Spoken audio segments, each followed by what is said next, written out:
欢迎观看老爸的时光。今天制作一款特别老的糕点——白子糕，这也是山东这边很有名的糕点之一，但是现在不常见了，能搜出来相关的图片，但是网上一个视频教程都没有。这也是我奶奶80多岁了，前2天跟我爸说想吃这个，因为这款糕点特别适合冬天来吃，正好也拍一期视频分享给大家，口感香酥香甜，一款很有特色的中式糕点。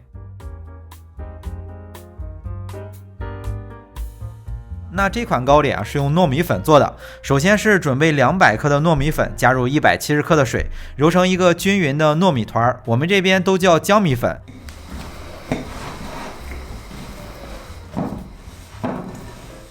把材料揉成团之后，分成10几个小剂子，一会儿要煮熟，这样比较方便一些。分好之后就直接倒在烧开的热水里煮个几分钟就熟了。如果不好判断，可以掰开一个看一下。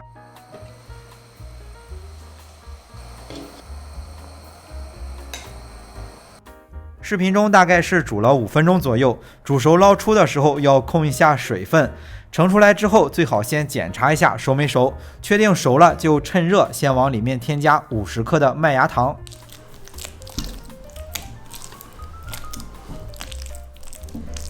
那简单的搅拌一下之后，再加入100克的糯米粉、50克的低筋粉、1克的小苏打。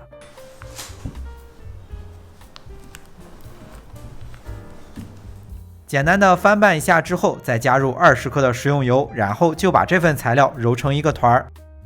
材料里面有煮熟的糯米团，不太好揉，需要花费一些时间。揉成这种很均匀，用手轻轻的一拉，很轻松的拉开，还不断就行了。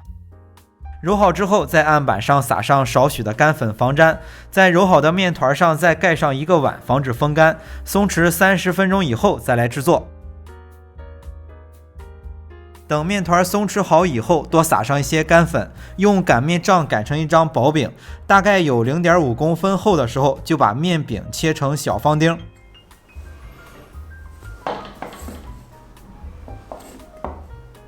那这一步操作的时候，可以多撒上一些干粉，因为切好之后还需要再松弛1个小时，才能进行下一步，防止松弛的时候粘在一起。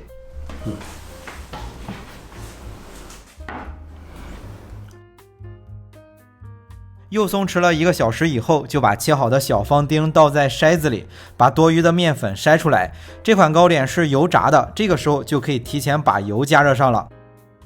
油温也不需要加得太热，可以先放进去2到3块，大概过个几秒钟就能飘上来，这个时候油温就可以了。那接下来就分批次的把切好的糯米小方丁放在油里炸至金黄。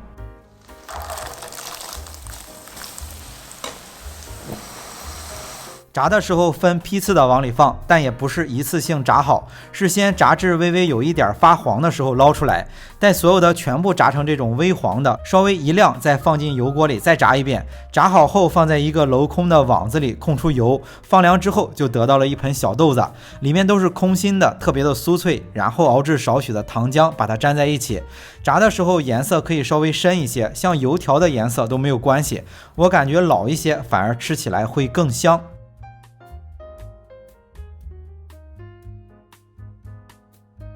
那接下来熬制少许的糖浆，是在锅中加入30克的水，再加入60克的白砂糖，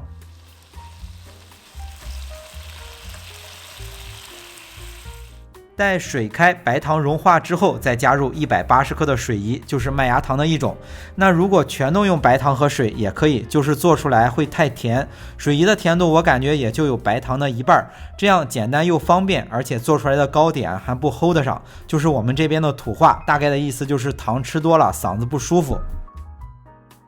加入水饴后，大概过2分钟左右，材料就冒这种大气泡，就可以把刚才炸好的小豆子放进去，翻拌均匀，倒入模具，放凉就粘住了。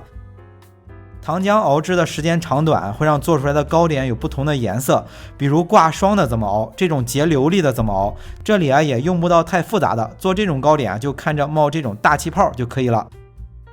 快速的翻拌均匀之后，趁热倒在模具里，最好铺上一张烘焙用的纸，这样方便凉了之后取出来。轻轻的，不要太用力的压紧实。最后再撒上一层绵白糖和少许的青红丝，再擀压一下，这款糕点就做好了。这就是我们老济南非常有名的一款糕点——白子糕，好像北方的很多城市也会有，吃起来香酥香甜，做出来的味道也是非常的地道，是老爷子20多岁的时候跟着老师傅学的。咱们老济南这边的朋友肯定对这个糕点也都非常的熟悉，我搜了一下，这也是网上唯一的教程。现在天气也冷了，马上也都快到元旦春节了，做点这样的老糕点，家里的亲戚朋友绝对会喜欢的。好了，为了方便大家去记视频中所需要的材料，视频下方的备注栏或留言区有文字版的配料，有问题可以在留言区留言。大家如果喜欢老爸做的美食，记得帮忙关注点个赞，谢谢大家。那今天的这期视频到这里也就结束了，也祝大家生活愉快。